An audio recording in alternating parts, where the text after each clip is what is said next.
I can remember as a child back in Liberty, Texas at 131 Navigation Street. 지난 시간에 이야기 드린 계몽주의와 과학은 유럽의 지성인들에게 주로 영향을 많이 미쳤죠.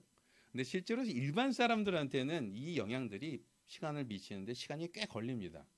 그래서 17세기, 18세기에 시작됐다 얘기하지만 실제로 이 영향이 제대로 유럽 사회에도 미치기 시작한 거는 19세기 말 20세기에 들어가야지 벌어져요. 한국은 또 어떨까요? 여러분, 한국은 우리가 뭐 기술을 발달시키고 또 뭐 서구 문화를 열심히 받아들였지만 저희가 이 계몽주의의 영향을 제대로 받기 시작한 것은 적어도 제 판단에서는 1990년대 이후입니다. 그전에는 저희가 그렇게 과학적으로 이성적으로 별로 합리적으로 생각하는 사회 분위기가 아니었어요. 그런 의미에서 그 후에 벌어지는 교회의 위기들은 어떻게 보면 또 다른 의미에서 이 계몽주의, 과학주의의 위협 때문에 생긴 일이다라고 말할 수 있습니다. 어쨌든 이 계몽주의 이게 영향은 영어권하고 비영어권이 좀 다르게 미치기 시작을 했어요. 왜 그럴까요? 두 번째 시간에 본 대각성 때문에 그렇습니다. 대각성이 어디서 나타난 사건이라 그랬죠? 영어권에서 벌어진 사건이라고 얘기 들었죠. 이 영어권을 흔든 대각성 덕분에 영어권의 교회들은 훨씬 교회가 역동적으로 살아남을 수 있는 힘을 얻게 됩니다. 이에 반해서 이 대각성 같은 사건을 경험하지 못한 유럽에서는 조금 더 상황들이 힘들어져요. 특별히 대각성 대신 유럽에서 무슨 일이 벌어지냐 하면 프랑스 혁명이라고 하는 사회혁명이 벌어집니다. 이 사회혁명은 계몽주의 세상을 더 폭력적으로 또 급진적으로 사회에 적용하려고 하는 시도였어요. 그리고 이때 가장 주요 타겟이 됐던 것이 바로 기독교였다는 얘기를 드렸습니다. 혁명 때마다 얼마나 많은 목회자들이 희생됐는지 제가 지난 시간에 간단히 얘기 드렸죠. 근데 실제로 유럽 사회에 더 위험하게 기독교를 위협한 도구는 의외로 대학이었습니다. 대학, 유니버시티. 여러분도 알다시피 유럽의 대학은 원래 신학생들을 훈련하기 위해서 만든 기관이었어요. 근데 계몽주의와 이제 과학 이런 것들이 발달되면서 대학은 그 시대에 가장 열심히 계몽주의, 과학, 사회혁명을 받아들이고 이 변화를 이끌어 나가는 기관처 역할을 합니다. 바로 이 점 때문에 대학은 대부분의 유럽의 대학들은 기독교에 대해서 가장 비판적이고 그리고 적대적인 태도로 바뀌어요. 문제는 대학에서 여전히 목회자를 키우고 신학을 가르치고 있었기 때문에 이런 분위기는 신학 교육에도 영향을 미치기 시작합니다. 계몽주의 이후에 대학들은 이제 계몽주의적인 원리로 연구 방법을 이제 가르치고 학위를 줄 때도 그 기준에 맞는 사람만 주기 시작을 해요. 당연히 대학에서 가르치는 신학교육, 목회자 훈련도 계몽주의에 흡수되기 시작합니다. 바로 이러한 분위기 때문에 대학에서 이제부터 신학은 어떻게 바뀌냐면 더 이상 교회를 돕고 신앙을 더 깊이 연구하는 그런 분위기라기보다는 전통신학과 신앙 고백을 잘못된 전통으로 취급하면서 이를 불신하고 더 나아가 계몽주의적 가치로 신앙을 재조립하는 일들을 하는 것으로 바뀌어요. 신앙을 재구성하는 것입니다. 아까도 이야기했듯이 대각성을 거친 영어권에서는 이 문제가 비교적 좀 덜 심각했던 것 같은데 영어권에서도 이런 분위기는 특히 영어권 대학에서는 비슷한 문제가 발견돼요. 그래서 어쨌든 이런 분위기가 이제 영어권에서는 주로 이신론이라는 것을 통해서 표현됩니다. 디이즘이라고 얘기하죠. 이신론. 그리고 유럽과 독일에서는 이것은 성경 고등비평과 자유주의 신학 운동이라는 것으로 표현됩니다. 영국에서는 이신론, 독일과 유럽에서는 성경 고등비평과 자유주의 신학 운동. 자, 먼저 이신론부터 한번 보겠습니다. 브리테니커 사전에 보면은 이신론을 이렇게 정의합니다. 세상을 창조한 하나의 신은 인정하되 그 신은 세계와 별도로 존재하며 창조한 뒤에 이분은 세상과 또 물리 법칙을 바꾸거나 인간과 접촉하는 일 같은 걸 하지 않으신다고 생각하는 관점. 말이 좀 어렵죠? 쉽게 말하면 이렇습니다. 이신론은 하나님께서 세상을 시계처럼 딱 만들어 놓으시고, 시계가 만들어 놓고 나면 어떻게 되죠? 태엽을 돌리고 나면 알아서 돌아가잖아요. 이제 알아서 돌아가게 놔두시고 자기는 손을 떼셨다고 생각하는 것입니다. 그리고 이 시계가 돌아가는 원리는 이제 뭐로 밝혀졌어요? 이성과 과학을 통해서 이제 발견되기 시작을 했으니, 이제는 뭐 하나님께서 시계를 만들었는지 모르겠지만 이 세상이 돌아가는 원리는 이제 뭘 통해서 알 수 있다고 말하는 거예요. 이성과 과학이 기준이 되는 것입니다. 이러한 생각은 당시 과학이 가장 발달했던 영국에서 시작됐습니다. 그래서 제가 이제 과학에 있어서 어떤 관계들을 얘기할 때 뉴턴 얘기를 드렸지만, 실제로 뉴턴은 자신이 발견한 물리학의 원리들을 보면서 하나님의 놀라운 지혜를 찬양했던 신앙인이었어요. 근데 재미있는 거는 이 사람은 이 원리, 자기가 발견한 원리가 일종의 영원한 계시 수준이라고 생각한 거예요. 그래서 이제 이 물리학의 원칙으로 세상을 다 설명할 수 있게 됐으니 이제 하나님이 새로 간섭하시고 뭐 역사하실 자리는 없다고 생각을 합니다. 이게 바로 전형적인 이신론적인 사고방식이라는 거예요. 당시 사람들은 하나님이 없다라는 얘기를 감히 하기는 좀 쉽지 않았기 때문에 대부분의 이 계몽주의자들은 이신론자로 존재합니다. 이신론자로 존재를 해요. 그래서 뭐 이신론 할 때는 여러 학자들 이름이 나옵니다. 신학자들, 목회자 이름. 가장 대표적인 사람이 허버트라고 하는 신학자인데, 실제로 이신론자가 누구냐를 여러분이 이신론이 뭔가를 이해하기 위해서 제일 떠오르면 쉽게 이해될 수 있는 사람이 바로 미국 건국의 아버지 토마스 제퍼슨이나 벤자민 프랭클린 같은 사람이에요. 되게 유명한 사람이죠. 이 사람들이 사실 그 시대의 가장 대표적인 이신론자들이었습니다. 바로 이런 배경 때문에 지금도 여러분 뭐 아시겠지만 미국의 독립선언서를 보면 되게 많이 그 안에는 하나님, 섭리, 뭐 성경적인 표현들이 굉장히 많이 나와요. 근데 그 이야기의 핵심 중에 하나는 미국을 정교 분리의 국가로 선포하는 것이 포함되어 있습니다. 미국이라는 나라는 종교하고 관련이 없다는 거예요. 거리를 둬야지 된다는 얘기를 해요. 어떻게 이런 얘기들이 동시에 가능할 수 있을까? 종교적인 단어를 그렇게 많이 쓰면서 종교하고 국가는 거리를 둬야 된다는 얘기를 할 수 있을까? 이 전형적인 이신론적 사고방식 때문에 가능했다는 것입니다. 근데 문제는요, 이신론의 하나님은 당시의 이성과 과학 상식에 맞아야 됐기 때문에, 다시 말해 과학 이론이나 이성적으로 설명되지 않은 하나님은 대표적인 게 뭐겠어요? 성경에 나와 있는 많은 기적 얘기들이 이제 거기에 해당되는 거죠. 이제 신앙에서 무시되기 시작을 합니다. 이보다 더 큰 문제는 이신론은 죄에 대한 성경의 지적도 무시하기 시작합니다. 왜요? 아니, 이성과 과학 같은 그런 놀라운 것을 발견할 정도의 위대한 인간이 뭐 원죄가 있다, 원래부터 문제가 있다, 이런 얘기를 하는 게 불편했기 때문에 그래요.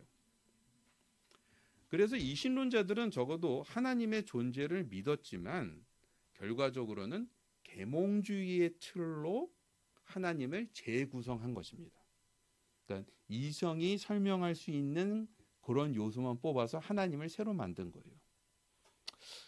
제가 만약에 이신론자였으면 이렇게 막 구차스럽게 하기보다는 그냥 하나님을 안 믿고 말았을 것 같아요. 근데 실제로 이신론은 곧 더 많은 사람들이 무신론자가 되게 하는 일종의 가교 역할을 합니다. 그러니까 영국에 점점 더 무신론자가 많아지게 돼요. 근데 여러분, 아이러니 중에 하나는 이 이신론이 몇백 년 전에 사라진 이론이 아니라 특히 최근 한 60여 년간 여러 가지 방법으로 저와 여러분 주변에 다시 살아나기 시작했다는 것입니다. 이것을 보여주는 좋은 예가 최근 미국에서 한 기독교 청소년 의식조사를 한 자료가 나온 게 있는데, 여기에 보면 두 가지 재미있는 이야기가 나와요. 하나는 저희 여러분이 보기엔 애들이 저희 얘기를 그렇게 안 듣고 막 지 맘대로 하는 것 같아도 생각보다 아이들이 부모님의 영향과 부모님이 했던 얘기들의 영향을 많이 받으며 자기의 삶에 중요한 결정을 한다는 게 조사 결과 나타났습니다. 근데 문제는 이 아이들이 믿는 신앙, 그러니까 다시 말해 이 부모님들이 아이들에게 보여준 신앙이 성경적 신앙하고는 별로 같지 않았다는 것이 드러났어요. 왜냐하면 여기서 이제 그 의식주에서 나타난 하나님 신앙은 이렇게 표현합니다. 하나님의 존재는 믿지만 기독교를 일종의 행복한 삶을 위한 윤리 방법, 그리고 정신적 어려움이 있을 때 위로를 주는 치료 장치 같은 것으로 주로 받아들였다는 거예요. 실제로 이 세상을 움직이는데 하나님의 섭리, 하나님의 뜻 이런 것들보다는 이 세상은 주로 뭘 움직인다고 생각해요? 과학과 우리가 합리적으로 설명할 수 있는 그런 것들로 갖고 세상이 움직인다고 사람들은 실제로는 생각한다는 것입니다. 그래서 막상 삶의 위기나 문제가 있을 때 그런 것을 초월해서 역사하실 하나님에 대해 별로 기대하는 모습은 보이지 않았다. 사람들이 말은 하나님이 이 땅의 주권자로 말을 하면서도 실제로 우리의 삶을 지배하는 것은 시장 경제 논리나 심리학에서 보여주는 여러 가지 기저일다가 훨씬 많았다는 거예요. 이런 신앙은요, 저희를 개발하고 저희 마음에 위로를 주는 데는 도움이 될지 모르지만 저와 여러분을 죽음에서 생명으로 옮겨놓지는 못합니다. 어쨌든 이 자료는 지금 미국 교회의 현실을 보여주는 되게 충격적인 자료였는데 한국 교회가 미국 교회의 영향을 많이 받는다는 면을 본다면 저희도 혹시 이런 면이 있지 않은가라고 하면 돌아볼 부분이 있지 않을까 싶습니다. 자, 계몽주의에 흡수되는 모습은 특히 이제 그 유럽에서는 독일에서 많이 나타났습니다. 이제 영국에서 우리가 이제 유럽으로 건너가는 거예요. 유럽에서는 대학을 통해서 좀 더 계몽주의가 더 교회에 영향을 미치기 시작을 해요. 그 대학에서 교육받은 신학자들, 목회자를 통해서 교회가 영향을 받기 시작을 하는 것입니다. 이 대학에서 일어났던 것이 두 가지인데 하나는 성경 고등 비평 운동이라고 하는 것과 두 번째는 자유주의 신학 운동 이렇게 두 가지가 꼽혀질 수 있습니다. 먼저 성경 고등 비평 운동이라는 것은 우리가 higher criticism 영어로 이렇게 표현하는데 쉽게 말하면 이렇게 말할 수 있습니다. 우리가 지금까지 읽은 성경 내용이 실제 벌어진 역사하고는 다르다고 전제하는 것입니다. 그러니까 저희가 성경에서 보는 그 내용들이 실제 벌어진 일은 아니고 뭔가 그것은 이제 실제를 가리고 있는, 덮고 있는 이야기다. 이런 관점을 제일 잘 표현하는 게 여러분도 보신 적이 있을지 모르겠는데 그러니까 옛날에 한참 인기를 끌었던 다빈치 코드 같은 영화가 그런 내용들이에요. 그러니까 기독교 신앙이 우리가 지금 알고 있는 것과 실제 내용이 따로 있다고 믿는 거예요. 이 전제에서 계몽주의 사고방식, 다시 말해 이제 이 비판적인 이성을 이용해서 숨겨진 비밀을 발견하려는 노력이 바로 성경 고등 비평입니다. 여러분 중에는 이 말을 듣고 아마 충격을 받으시는 분도 있을 수 있어요. 어떻게 교회에서 어떤 신학교, 기독교를 연구하는 신학교에서 이런 황당한 생각을 할 수 있을까? 근데 사실은 이런 종류의 유혹은 교회사를 쭉 보면 아주 초창기부터 있었습니다. 가장 유명한 것이 2세기 때, 그러니까 초대교회가 만들어지고 나서 별로 되지 않았을 때 나타난 이단 중에는 마르시온주의라는 이단이 있어요. 마르시온주의는 뭐냐면 이제 이 당시 마르시온이라는 사람이 있었는데 바울을 너무너무 좋아했던 모양이에요. 그래서 기존의 그 교회들이 쓰고 있었던 신구약 성경들을 쭉 보면서 바울의 얘기하고 맞지 않는 것들을 보며 이건 엉터리 성경이야. 이거는 내가 알고 있는 바울의 이미지하고 맞지 않으니 나는 이건 받아들일 수 없어라고 생각을 합니다. 그래서 이 마르시오는 이제 앉아서 자기가 보기에 자기 판단에 바울의 생각과 비슷한 종류의 책들만 뽑아서 성경을 새로 만들어요. 일종의 자기 내가 복음을 만든 거죠. 그런 면에서 보면은 하나님을 믿는데 전통교회가 사도들의 가르침대로 따라오는 것이 아니라 내가 이해하고 내가 편리하고 내 입맛에 맞는 대로 성경을 짜집기 하고 보려고 하는 시도는 일찍부터 있었던 셈입니다. 어쨌든 이 마르시온 때문에 초대교회는 이제 초기 교회들은 우리가 그전엔 좀 느슨하게 복음서, 예수님의 이야기, 성경의 틀들을 느슨하게 좀 다뤄왔는데 이렇게 했다간 큰일 나겠다 싶어서 이제 특히 신구약의 범위를 더 정확하게 정의하기 시작을 합니다. 그리고 이때 바로 교회의 중요한 신앙 고백들이 또 만들어져요. 우리가 사도들의 신앙을 따른다는 게 무엇인지를 더 분명하게 하게 한 것입니다. 중세 때도 이 마르시온 같이 내가복음을 만드는 사람들이 있었어요. 근데 중세만 하더라도 이 문제는 조금 더 손쉽게 해결됐습니다. 왜요? 중세 때는 뭐가 있었습니까? 교회 전체에 수장이 한 사람이 있었잖아요. 바로 교황이 있었기 때문에 교황청이 이제 이것은 이단이다, 문제다라고 딱 찍어버리면 어쨌든 정리는 될 수 있었어요. 여기에 반해서 문제는 여러 갈래로 나누어진 개신교에서 발생을 합니다. 교리나 신학적인 문제가 이렇게 생기면 혹은 거기에 논란이 생기면 최종적으로 그것을 딱 결정할 수 있는 무슨 재판관 같은 게 우리 개신교 안에 있지 않잖아요. 바로 이러한 분위기 때문에 수많은 이론들이 튀어나왔을 때 이 이론들이 걸러지지 않고 막 사방을 흩고 다닙니다. 이러한 분위기는 계몽주의가 지배하기 시작한 대학의 신학 연구 부분에서 더 그렇게 나타나요. 대표적인 고등비평의 선구자 몇 분 얘기를 드려보겠습니다. 들으시면 웃으실지도 몰라요. 어쨌든 구약은 우리가 알고 있는 구약엔 숨겨진 다른 비밀이 있다고 믿었던 그런 연구를 했던 구약 비평의 할아버지 에이크온이라는 사람이 있었고요.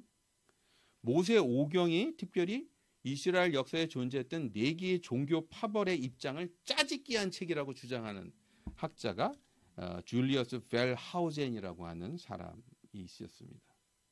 신약 같은 경우에는 신학 연구에서는 신약 성경을 헬라파 유대인과 유대파 유대인들의 내전, 전쟁의 이야기로 주로 이해를 했던 바우어 같은 사람이 있었고, 특히 바울이 가르친 내용과 예수님의 가르친 내용이 다르다. 다시 말해 지금 기독교는 바울이 새로 만들어낸 종교다라고 주장한 브레데 같은 학자들도 등장을 합니다. 이런 사람들은 이 사람들의 이론은 더 이상 사람들이 똑같이 따르지는 않는다 하더라도 지금 우리가 알고 있는 신약 구약 연구의 기초가 대부분 여기서 등장을 해요. 그리고 이들의 얘기의 공통점은 이런 것입니다. 저와 여러분이 또 교회가 그 오랫동안 가르쳐 왔던 복음의 내용, 그리스도의 증언, 신학의 내용들이 실제로는 벌어진 일이 아니고 다른 일이 벌어졌다는 거예요. 그리고 다른 일 벌어진 것을 여러 가지 상상으로 추적하는 일들을 한 것입니다. 이러한 접근 방법은 특별히 성경 연구를 좀 더 다른 학문들처럼 과학적으로, 분석적으로 할 수 있는 어떤 이미지를 줬기 때문에 특별히 대학에 있는 학자들한테 아주 인기가 많았습니다. 근데 문제는 성경에 나와 있는 대부분 이야기들은 그것과 비교할 수 있는 외부 자료 같은 게 별로 존재하지 않아요. 하나님의 계시로서 주어졌던 그 특징 때문에 그런 것 같은데, 뒤집어 말해서 이런 식의 상상은 서로 새로운 또 의견, 또 새로운 상상을 여러 번 할 수 있을지 몰라도 결론을 낼 수가 없게 돼 있다는 것입니다. 한참 시간이 지난 뒤에 일부 학자들은 이런 식으로 뒤에 숨겨진 비밀이 뭘까? 그래서 막 여러 가지로 상상하는 일들이 해도 아무 답도 안 나오는 일이다라는 생각들을 깨닫게 돼서 방향을 좀 바꿉니다.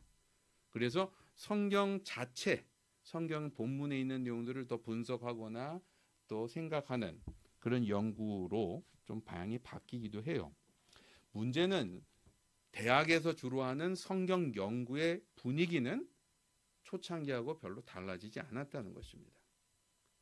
그리고 지금까지도 굉장히 많은 대학과 신학교에서는 이런 식으로 성경을 연구하고 가르쳐 오기 때문에 여기서 배운 많은 설교자와 또 여기에 영향을 받은 신자들은 종교개혁이 깨운 가장 중요한 유산을 잃어버리고 있어요.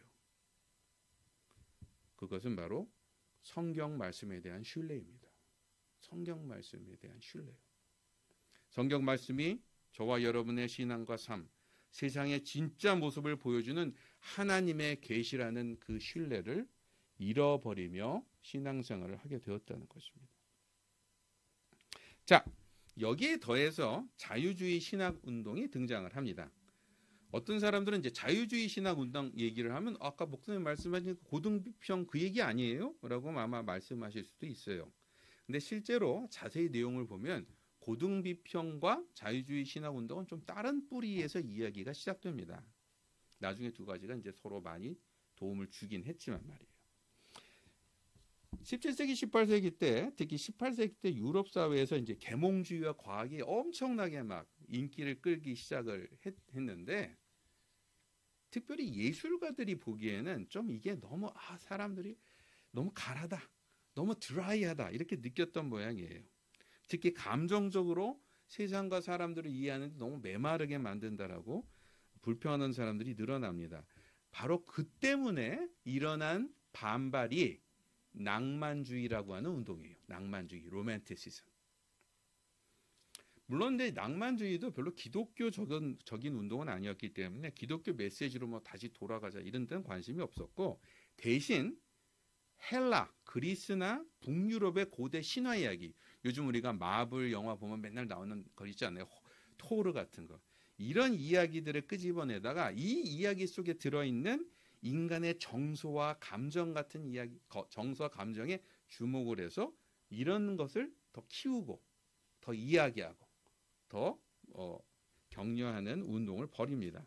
다시 말해 이런 어떤 신화를 통해서 드러난 인간적인 정서, 인간의 감정적인 이런 면들이 인간을 참인간으로 만든다. 인간이 되려면 이런 감정들, 이런 게 충만해야 된다. 이제 이렇게 생각을 한 거죠. 바로 이런 분위기 속에서 아까 얘기 드렸지만은 일반 지성인들이 이제 기독교에 대한 관심을 좀 잃어갔다고 얘기 드렸잖아요. 그럼 어떻게 하면 이 지성인들에게 다시 기독교에 대한 관심을 좀 일으킬까라고 고민하는 사람들 중에는 요 낭만주의에서 얘기하는, 그러니까 감정을 강조하고 체험을 강조하고 사람의 정서를 강조하는 것을 이용해서 기독교를 좀 더 멋있게 설명해 보고자 하는 사람들이 등장합니다. 그 대표자가 바로 기독교를 경멸하는 문화인들에게 주는 글이라고 하는 되게 유명한 책이에요. 기독교를 경멸하는 문화인들에게 주는 글, 슐라이마허라고 하는 독일 신학자입니다. 이 사람이 자유주의 신학의 아버지 역할을 해요. 원래 이 슐라이마허는 배경으로 보면은 굉장히 좀 전통 신앙에 가까운 사람이었습니다. 여러분께 저번에도 얘기 드렸지만 이제 루터 교회가 루터파 종교 개혁으로 다시 살아난 이제 독일의 루터 교회가 또 굳어져 갔다 그랬잖아요. 굳어져 갔다. 그래서 이거에 대한 반발로 나타나는 게 뭐라 그랬죠? 예수님과 친밀한 관계 경험을 강조하는 그룹이 나타나요. 그게 우리가 경건주의자라고 불리는 그룹이었습니다. 피어티스트, 경건주의. 근데 이 슐라이마허는 이 경건주의자 목사님 가정에서 태어났어요. 근데 이제 당시에 유행하던 계몽주의 책들을 읽고 신앙을 잃어버린 모양이에요. 그래서 아버지는 아들의 신앙을 걱정해서 이럴 때 아버지들이 제일 쉽게 하는 거 있잖아요. 아들을 무라비안파, 그러니까 경건주의파 기숙사로 보내버립니다. 다행히도 뭐 그런 데 가서 또 반발하는 아이들도 많이 있는데 슐라이마허는 다행히도 이 감성과 경험을 강조하는 모라비안 경건파의 가르침에 깊은 인상을 받고 나름대로 신앙을 회복하고 목사 안수까지 받게 돼요. 근데 그의 경건주의 배경도 그렇고 당시 아까 얘기 드렸던 낭만주의 배경 때문에 이 슐라이마허는 어떻게 하든 기독교를 좀 더 사람들에게 잘 설명할 수 있는 방법이 뭘까 고민을 하다가 이것을 특별히 기독교를 경험, 체험 같은 것을 중심으로 설명하기 시작을 합니다. 특별히 그 당시에 유행하던 그 주장인 과학이나 이성하고 과학이나 이성은 사실 인간의 감정 같은 걸 다루는 분야는 아니잖아요. 그러니까 만약에 기독교를 순전히 어떤 체험이나 감정적인 일들로 설명을 한다는 건 무슨 뜻이냐면 기독교하고 과학을 서로 부딪히지 않고 나란히 공존시켜서 설명할 수 있다는 뜻이에요. 더 나아가서는 특히 과학이 이제 점점 기독교에 대해서 이렇게 비판적인 관점을 갖고 얘기하는 거에 대해서도 더 이상 뭐 그거 갖고 맞상대할 필요가 없이 자기 입장을 만들고, 특별히 고등비평 때문에 성경에 대해서도 이제 점점 사람들이 회의적이 됐을 때, 아니 뭐 기독교 신앙은 우리가 체험, 느낌에 관한 거니까 성경이 맞고 틀리는 거하고는 아무 상관도 없어. 내가 그 체험만 할 수 있으면 신앙이 되는 거 아니야? 라고 말할 수 있다는 면에서 나름대로는 그 시대에 성신앙을 지키는 좋은 방법이라고 이 사람은 생각했던 거예요. 여기에 재밌는 것은 아까 지난 시간에 그 과학 철학 얘기할 때 설명드렸던 칸트도 도움을 줍니다. 칸트가 어떤 역할을 했다고 얘기 드렸어요? 과학에서. 특히 과학이 아직 초창기 때, 그러니까 별로 사람들이 그걸 신뢰해도 될까 말까 할 때 과학을 좀 더 신뢰할 수 있는 기반을, 그걸 우리가 이제 어려운 말로 인식론이라고 얘기하는데, 지식을 받아들이는 방법에서 과학적 방법이 얼마나 신뢰할 수 있는지를 잘 설명해 준, 그래서 과학에 굉장히 큰 힘을 보태준 사람이라고 얘기를 드렸습니다. 근데 칸트도 굉장히 어떻게 보면 나름대로 뭐 약간 이신론자 같은 기독교인이었는데, 이 사람도 이제 기독교가 계몽주의의 공격에서 조금이라도 좀 벗어날 수 있도록 하기 위해서 나름대로 아이디어를 제시합니다. 그의 아이디어는 뭐냐면 분리 전략이었어요. 분리 전략. 무슨 말인 거 아니? 기독교는 과학과 이성이 다루지 못하는 분야를 다루는 영역이라고 아예 정의를 해버린 겁니다. 과학과 이성은 이 세상에 대한 진리를 밝혀주는 분야라면, 기독교는 뭐냐 하면 인간의 삶, 윤리에 대해서 얘기하는 분야라는 거예요. 근데 이 말 자체는 그냥 들으면 틀린 말이 아닌데, 칸트가 말하는 것은 이런 뜻입니다. 기독교가 더 이상 세상의 본질을 설명하는 진리가 아니라 인간의 삶을 더 윤택하게 만드는 윤리 이론이라고 설명하는 거예요. 윤리라고. 그러면 진리는 이제 더 이상 어디서 답을 찾아야 돼요? 성경에서 찾는 게 아니라 이성과 판단과 분석을 통해서 우리는 답을, 과학을 통해서 찾아야 된다는 뜻입니다. 그리고 이렇게 생각을 하면 이제 편리하게 돼요. 예를 들어서 전통신앙이 다 틀렸다, 성경이 더 이상 믿어질 수 없다 그래도 아무 상관도 없어요. 그래도 기독교는 믿어야 된다고 가르칠 수 있다는 거예요. 왜? 이 세상은 윤리가 필요하니까. 윤리가 필요하니까. 사회 통합이나 질서를 위해서 기독교가 필요하다, 이런 얘기를 하기 시작한 것입니다. 근데 여러분, 제가 처음 오늘 성경 공부 얘기 내용들을 참 기억해 보시기 바랍니다. 그 얘기를 들은 이유가 있어요. 기독교는요, 뭘 하자는 게 중요한, 뭘 하자는 것을 강조하는 신앙이 아닙니다. 기독교는 우리의 본질에 대한 이야기를 하는 신앙이에요. 그리고 우리가 뭘 하는 것도 뭐 때문에 결정된다고요? 우리가 어떤 존재인지에 대해서 결정된다 그랬죠? 우리 중심이 바뀌었기 때문에 우리가 어떤 존재인지에 따라서 우리가 행동을 이렇게 해야 된다, 이렇게 가르친다고 얘기 드렸어요. 기독교는 윤리나 행위가 중심이 되는 종교가 아니고 본질과 마음을 더 따지는 종교라는 점에서 칸트는 잘못 짚은 것입니다. 근데 어쨌든 그 당시에 지성인들한테는 이 슐라이마커 얘기든 체험으로 기독교를 설명하든 칸트의 설명이든 윤리로 설명하든 이 설명들이 굉장히 설득력 있게 들렸어요. 특별히 이런 내용들은 대학을 통해서 굉장히 그 생각들이 발전하고 더 퍼져나가기 시작해서 유럽 세력에 아주 깊은 자국을 남깁니다.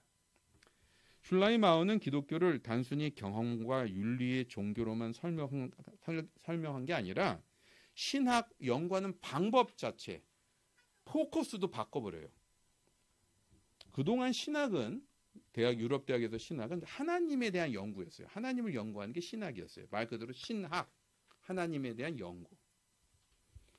그런데 이 슐라이어마가 그 당시에 이제 새로 생긴 베를린 대학의 교수로 가서 신학 공부의 체계를 새로 만듭니다. 그리고 그가 만든 신학 공부의 체계가 지금까지 대부분 신학교가 갖고 있는 신학 교육의 기본 틀로 자리를 잡게 돼요.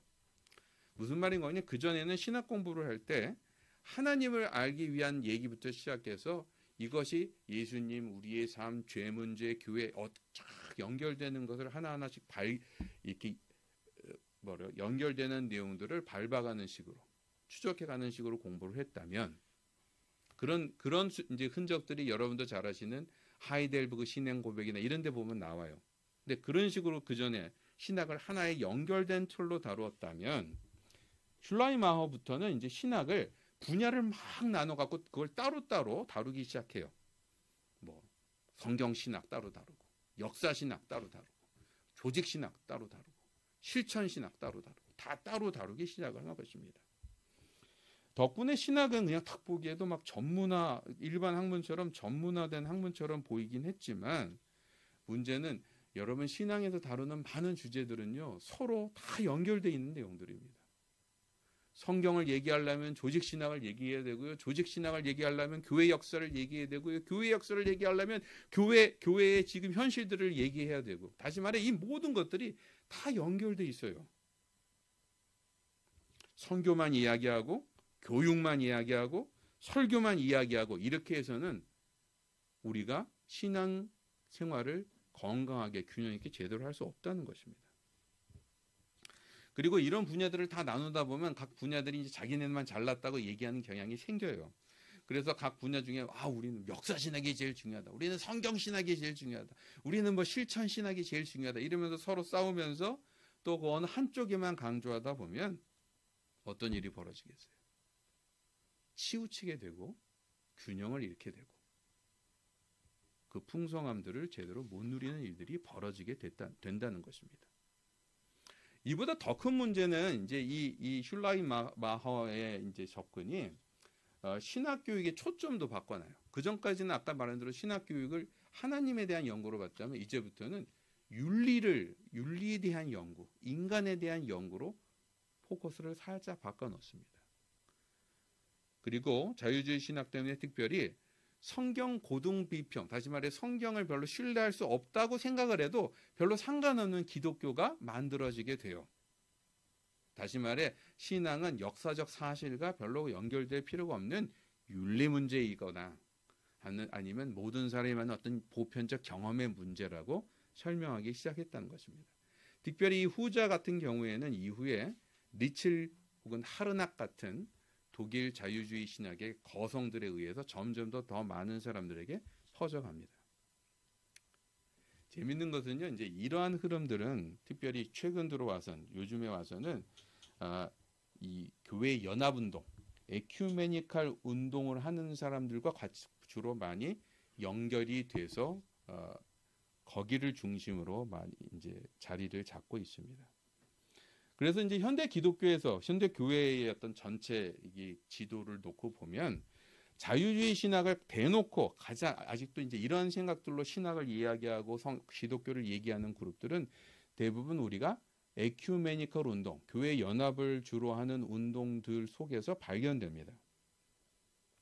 근데 바로 이 점 때문에 또 한국 교회가 이 에큐메니컬 운동에 대해서 되게 안 좋게 생각하는 분위기가 있어요. 근데 저희가 또 이들을 판단할 때 조금 조심해야 될 것은 에큐메니컬 운동은 엄밀하게 따지면 자유주의 신학에서 나온 것은 아니고 도리어 대각성 때 불이 지핀 선교운동에서 나온 운동이었다는 것입니다. 그 초기 선교사, 지금도 마찬가지지만 이제 초기 선교사들은 뭐 원주민들하고 만나서 무슨 복잡한 신앙 얘기를 하겠어요. 더 단순한 복음 전포가 급한 문제였기 때문에 섬세한 신학적인 이슈 같은 것들을 별로 중요하게 여기지 않게 됩니다. 근데 바로 이때 자유주의 신학이 나타났어요. 그 자유주의 신학에 따르면 이런 뭐 교단, 전통 신앙 고백, 교단만의 신학적인 차이는 별로 중요한 문제가 아니게 되죠. 그래서 이제 선교사들이 여기에 굉장히 호감을 갖기 시작을 합니다. 특히 자유주의 신학이 신앙을 주로 체험, 또 윤리로 이해했기 때문에 이러한 어떤 현실적인 영향에 더 어필이 됐던 선교사들이 또 여기에 많이 공감을 하죠. 바로 이 때문에 선교사들이 모여서 만들었던 이제 국제 선교 운동을 하는 데 있어서 가장 중요한 역할을 했던 것이 국제 선교 공의회라고 하는 조직이었는데, 이 조직이 바로 2차 세계대전이 끝나고 나서 1948년에 우리가 알고 있는 WCC 세계교회협의회로 발전하게 되고, 바로 이 조직이 지금까지도 세계 에큐메니컬 운동의 중심이 되어 있습니다. 도리어 지금 저희 주변에 있는 이제 복음주의적 선교단체들 있죠. 위클리프나 OMLT는 사실 세계 선교 운동 전체에서 보면 아주 소수에 불과한, 그러니까 이런 전반적인 분위기에서도 어떻게 가까스로 살아남은 그런 작은 그룹들에 속합니다. I can remember as a child back in Liberty, Texas, at 131 Navigation Street.